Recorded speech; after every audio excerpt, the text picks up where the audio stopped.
Do the parents of a first-grade girl have a right to know if teachers and administrators at her school are encouraging her to believe that she's really a boy trapped in a girl's body? This seems like a simple question with an obvious answer. The answer is yes. Yes, of course, the parents of a minor should at the very least know if their kid's school is influencing them toward making such a life-altering choice. Now, who's going to tell the public school district in Madison, Wisconsin? The Madison Metropolitan School District, a taxpayer-funded and government-run public education system, decided in 2018 that students of any age could take on a transgender identity with the school's assistance, and without parents' knowledge or consent. The district's policy requires that all teachers not only affirm any gender identity a child of any age requests, but actively conceal it from parents. Madison's policy even directs teachers to keep parents in the dark by using their child's birth name and pronouns whenever the parents are nearby. Think about that.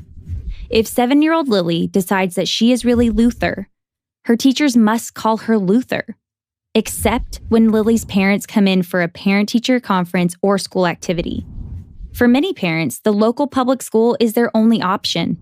It's also run by the government, which has an obligation to protect parents' rights to direct the upbringing of their children, a right that has been clearly affirmed by the U.S. Supreme Court and the Wisconsin Supreme Court. At a minimum, parents have a moral and legal right to know what is going on with their children. Studies have shown that the vast majority of children who experience gender dysphoria, the feeling that they don't fit their biological sex, ultimately outgrow those feelings by puberty or adulthood. By contrast, studies also show that affirming a young child's gender dysphoria can have the opposite result, reinforcing these feelings well into adulthood, and leaving parents out of the discussion makes matters even worse. As one expert, clinical professor of psychiatry at Case Western Reserve University School of Medicine, Dr. Stephen B. Levine has put it, for a child to live radically different identities at home and at school, and to conceal what he or she perceives to be his or her true identity from parents, is psychologically unhealthy in itself, and could readily lead to additional psychological problems. Meaningful and healthy support of a child struggling with gender issues must include parents. It's obvious why the moral duty of any school, and certainly the legal duty of a public school, is to inform the parents of children who are struggling with gender dysphoria. And it should go without saying that parents should never be lied to about what is going on with their own children.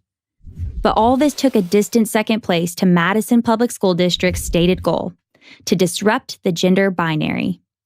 In May 2019, one of the schools in the district held an assembly where kindergartners through 5th graders were made to watch a video of one of their teachers. In the video, the teacher read a book that says things like, "Are you a boy or a girl? How can you be both? Some days I am both. Some days I am neither. Most days, I am everything in between." Then came the big reveal. The teacher, 6 and 7-year-olds were told, now identifies as the opposite sex.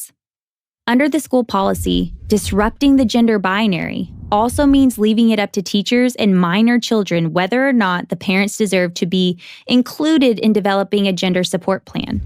And to keep parents as in the dark as possible, the policy instructed teachers to file the plan in their own confidential records, not in student records, which parents have a legal right to see. In response to this abuse of power and dereliction of duty by the Madison Public School District, 14 parents, with the help of Alliance Defending Freedom, together with lead counsel from the Wisconsin Institute for Law and Liberty, sued the district, calling on the court to uphold the fundamental rights of parents that are under threat from the policy. In September 2020, the court temporarily blocked the school district from lying to or deceiving parents about the gender identity their child may have adopted at school.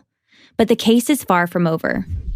Parents should be able to trust their children's teachers to uphold basic values and to affirm biological realities. They shouldn't have to take legal action to establish those basic expectations, but today, apparently they do.